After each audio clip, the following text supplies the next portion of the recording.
Okay, I just wanted to do this to get it out of my head, and since I wrote it so much like a Trenton video, I thought I'd record it. So this is Axe Files number 1I, Nefesh. Name of series, Nefesh. Start date, June 20th, 2024.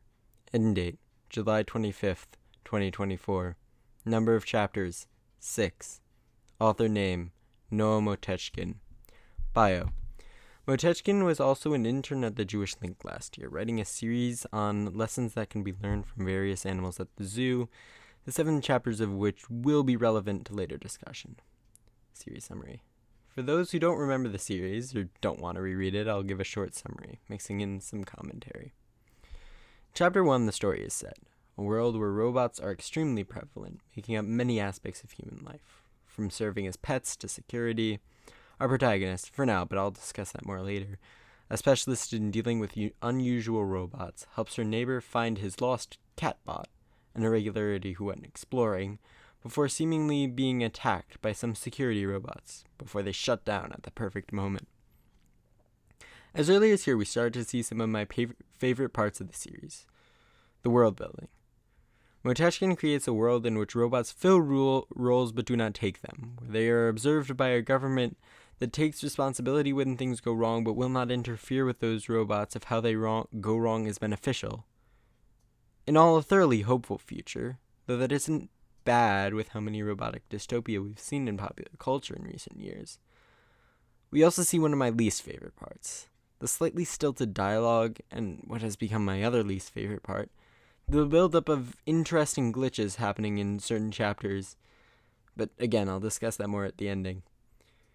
In the second chapter, we see our protagonist's workplace, the Anomalous Robot Investigation Association, which she brought her neighbor to be questioned on his encounter with the unusual guard bots. We also see Mel, an irregularity who, though having disassembled quote-unquote, her creators, who set her to do so to the metal beast, was not decommissioned, but is instead being used as a questioner. After threatening the neighbor's life, she experiences a glitch, changing from being somewhat aggressive to rather pleasant. The next chapter is my favorite by far, and I would recommend that even if you don't read any of the rest of the series, read Chapter 3, Incoherent Raven. And yes, they all have cute nicknames, I just didn't decide to include them in the other chapters.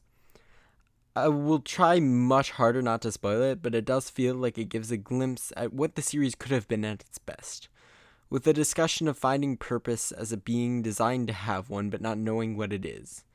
That really was the thing that nailed in my love of this series, even if what happens later is quite unfortunate. In Chapter 4, we take the lens of our Raven friend, who becomes our protagonist for the next few chapters, following the mission he received from our other protagonist. Our Raven gets abducted by a security bot standing around and taken to the lair of a man who reveals himself to be the one who caused the fire that left our Raven missionless before. Well, I'll leave that part out because it's much too spoilery. Chapter 4 does have some of my favorite dialogue in the series, though. Chapter 5 is my biggest problem with the series, with it revealing that a large amount of the weird stuff is a result of, basically, Kabbalistic programming. This actually annoys me, and it feels like it ruins a lot of the interesting sci-fi parts of the story and just replaces them with magic.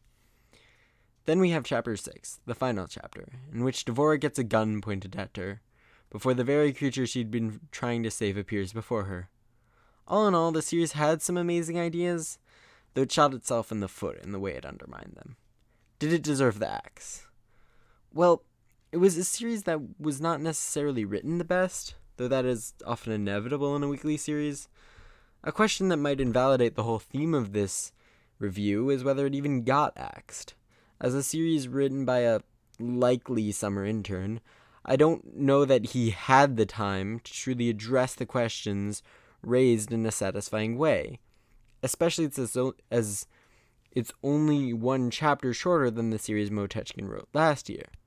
If he didn't know how long he had, I think the things that seem left without payoff are reasonable.